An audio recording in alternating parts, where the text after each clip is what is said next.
नमस्कार दोस्तों, single digital education में मैं शुभम सिंगल आप सभी लोगों का हार्दिक स्वागत करता हूं।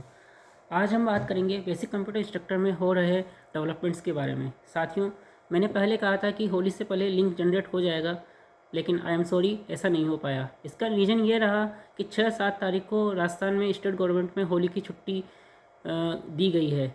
तो इस वजह से शनिवार, रविवार, सोमवार, मंगलवार 4 दिन लगातार वेकेशंस होने के कारण सारे ऑफिस ऑफ हो गए हैं। और क्योंकि मेरा मानना था कि पहले कि लिंक जनरेट करने के बाद कोई दिक्कत नहीं आएगी, लेकिन क्योंकि लिंक जनरेट करने के बाद भी लोगों को सपोर्ट चाहिए होता है, काफ़ी बार डिटेल्स गलत चली जाती हैं, तो उसको सही करवाने के लिए लोग कॉल करते हैं। उसके बाद कभी किसी पे ओटीपी नहीं आता है, किसी को मोबाइल नंबर का इशू रहता है, तो उस वजह से स्टाफ का वहाँ प्रेजेंट होना ज़रूरी था। इस वजह से लिंक होली के बाद ही एक्टिवेट हो पाएगा। साथियों, डेटाबेस पूरी तरह से तैयार हो चुका है। जैसा कि मुझे इनपुट मिले हैं, पूरी एक्सेल शीट और डेटाबेस सब तैयार है। बस लिंक जनरेट करने के लिए फ़ाइल को मूव करना है और ई ऑफिस के अंदर फाइल 1 दिन के अंदर उसमें डिसीजन हो जाता है। साथियों, मुझे ऐसा लगता है कि 9 और 10 2 दिन वर्किंग डे है। इस दिन लिंक जनरेट के लिए फ़ाइल मूव होके अप्रूवल आ जाएगा और मुझे ऐसा लग रहा है कि 10 तारीख तक डेटाबेस तैयार एनआईसी के ऊपर अपलोड हो जाएगा और 13 तारीख से लिंक लाइव हो जाएगा। काफ़ी लोग बोल रहे हैं कि उसकी टेस्टिंग होगी पोर्टल की। साथियों, पोर्टल की टेस्टिंग ऑलरेडी हो चुकी थी। जब पोर्टल डेवलप हुआ था तभी उसी वक्त टेस्टिंग हो गई थी, तो पोर्टल की टेस्टिंग जैसा कोई इशू नहीं है। सारी चीज़ें रेडी है, बस केवल एक बार अप्रूवल होकर डेटा को अपलोड करना है। और ऐसा मुझे लगता है कि 13 तारीख से लिंक एक्टिवेट हो जाएगा। मैंने पहले होली के लिए कहा था, आई एम सॉरी, क्योंकि होली की अगर छुट्टी इस तरह से नहीं आती कि 4 दिन लगातार छुट्टी होती, तो शायद अपना लिंक एक्टिवेट पहले हो चुका होता। लेकिन क्योंकि परिस्थितियाँ इस तरह की बन गई है, इस वजह से लिंक एक्टिवेट नहीं हो पाया। उसके लिए मैं सॉरी बोलता हूँ, लेकिन इनपुट्स गलत नहीं है। विभाग अभी भी मार्च क्लोजिंग तक अपनी ज्वाइनिंग देने के लिए तैयार है। पूरी तरह से इंस्ट्रक्शन है कि कंप्यूटर निर्देशक की ज्वाइनिंग मार्च के एंड तक हो जानी चाहिए, क्योंकि शिक्षा विभाग के अंदर पीटीआई की भर्ती पेंडिंग है, लैब असिस्टेंट की भर्ती पेंडिंग है और उनके बाद रीड की भर्ती पेंडिंग है। और गवर्नमेंट चाहती है कि रीड की ज्वाइनिंग इसी गवर्नमेंट के अंदर हो। तो साथियों, विभाग चाहता है कि पहले कंप्यूटर निर्देशक की ज्वाइनिंग हो जाए, फिर पीटीआई लैब असिस्टेंट की ज्वाइनिंग हो जाए, और ये सब काम रीट की वैकेंसी के रिजल्ट आने और उनका काम स्टार्ट होने से पहले ही हो, क्योंकि रीट में काफ़ी ज़्यादा स्टूडेंट्स हैं, 50,000 के अबोव स्टूडेंट्स हैं। इस वजह से ये सारा काम उनको जल्दी से जल्दी ख़त्म करना है। कोई बात नहीं, हमारा लिंक 2 दिन बाद एक्टिवेट हो जाएगा, लेकिन विभाग इस पर इंटेक्ट है कि मार्च एंड तक हमें कंफर्म ज्वाइनिंग मिल जाए। अगर फिर भी मार्च एंड तक ज्वाइनिंग नहीं हो पाती है, वैसे मुझे नहीं लगता कि ऐसा होगा, लेकिन अप्रैल के फर्स्ट वीक में तो हमारी ज्वाइनिंग हो ही जाएगी। साथियों, एक क्वेश्चन आ रहा है कि डिस्ट्रिक्ट चॉइस के बारे में काफ़ी लोग क्वेश्चन कर रहे हैं कि डिस्ट्रिक्ट चॉइस किस तरह से फिल करनी चाहिए। साथियों, हमारे 10 ज़िले गवर्नमेंट ने डार्क जोन में डाले हुए हैं। डार्क जोन का मतलब है कि अगर उसमें पोस्टिंग हो गई तो फिर उसमें से ट्रांसफ़र नहीं हो पाता, आप उस डार्क जोन से निकल नहीं पाते। गवर्नमेंट का ने उस पर रोक लगा रखी है। ये डार्क जोन है बांसवाड़ा, बारां, बाड़मेर, बीकानेर, डूंगरपुर, जैसलमेर, जालोर, झालावाड़, प्रतापगढ़, सिरोही। जो बॉर्डर के एरिया है वो सब डार्क जोन में है। तो मेरा ये मानना है कि डार्क जोन की प्रायोरिटी लोवेस्ट रहनी चाहिए और आपके होम डिस्ट्रिक्ट की प्रायोरिटी रहनी चाहिए। हालांकि जो डार्क जोन ही उनका होम डिस्ट्रिक्ट है, तो फिर उनके लिए तो कोई दिक्कत ही नहीं है। लेकिन इन 10 डार्क जोन को आपको ध्यान में रख के ही काउंसलिंग की चॉइस फिल करनी चाहिए। डिस्ट्रिक्ट काउंसलिंग जब होगी तो उसमें लिंक एक्टिवेट होने के बाद हमारे पास सिर्फ मोबाइल नंबर की और हमारी जो चॉइस है उनकी ही ज़रूरत होगी। मोबाइल नंबर पे ओटीपी आएगा। काफ़ी लोगों का क्वेश्चन आ रहा है कि मोबाइल नंबर अगर चेंज हो गया है, सिम अगर बदल दी गई है, तो फिर उस केस में क्या होगा। साथियों, एक हेल्पलाइन जनरेट होगी, हेल्पलाइन नंबर आपको मिलेगा। उस हेल्पलाइन पे हम कॉल करके हमारे मोबाइल नंबर चेंज करवाया जा सकता है। उसका प्रोसीजर होता है, वो हेल्पलाइन नंबर आपको मिलेंगे, उस पर हम पूछ सकते हैं।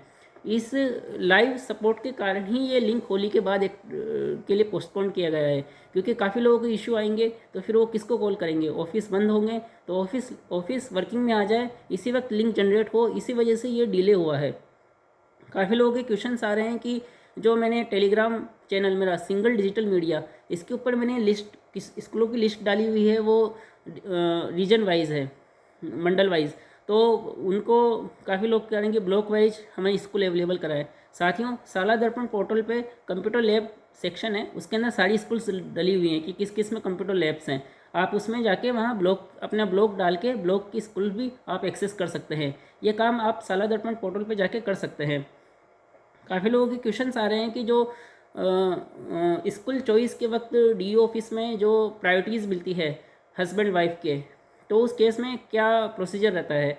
उसमें जैसे हस्बैंड और वाइफ दोनों में से कोई भी अगर गवर्नमेंट में वर्किंग है, स्टेट गवर्नमेंट में, तो उनको प्रायोरिटी दी जाती है कि आप उन स्कूल चॉइस करने में उनको पहले प्रायोरिटी दी जाती है। उस केस में जो स्पाउस है उसको सक्षम अधिकारी से ये लिखवाना होता है कि ये इस डिपार्टमेंट में इस पोस्ट में वर्किंग है और यहाँ पे अभी इसकी वर्किंग लोकेशन है। ये एक सक्षम अधिकारी द्वारा लिखा हुआ लेटर पैड पे लेने से उनको ये प्रायोरिटी मिल जाएगी।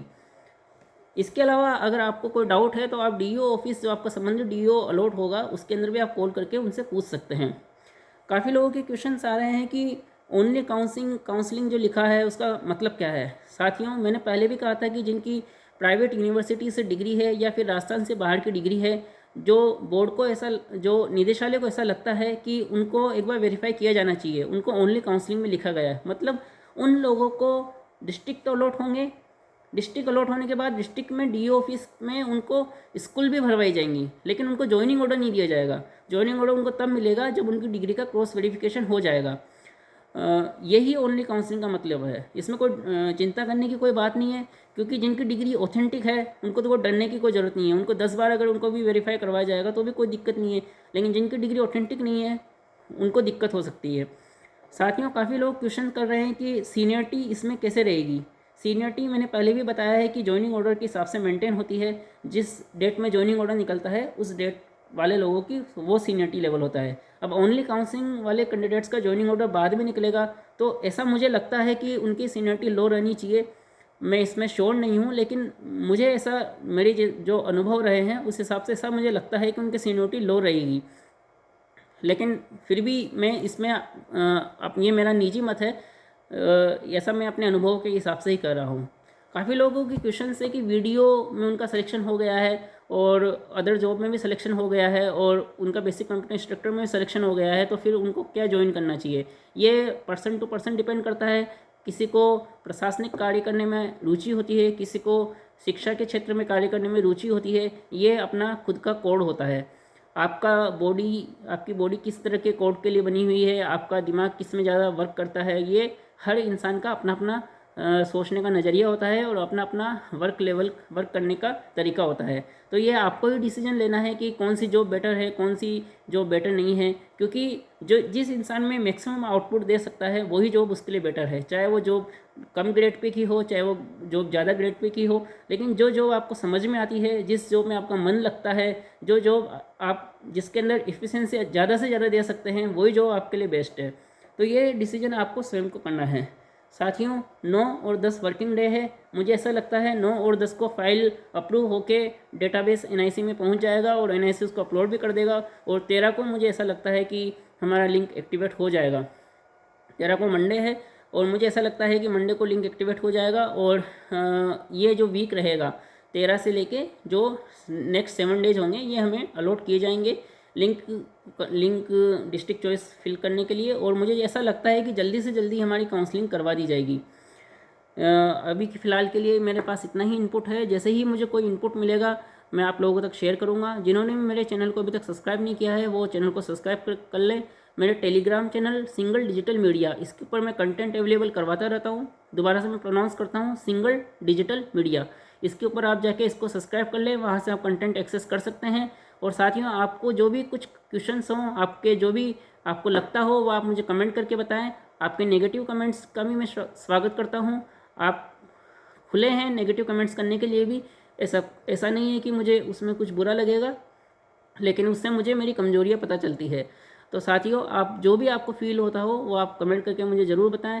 आपको अगर जानकारी पसंद आई हो तो वीडियो को लाइक कीजिए, इसको शेयर कीजिए, और आपको अगर वीडियो अच्छे लग रहे हों तो चैनल को सब्सक्राइब भी कीजिए। धन्यवाद साथियों।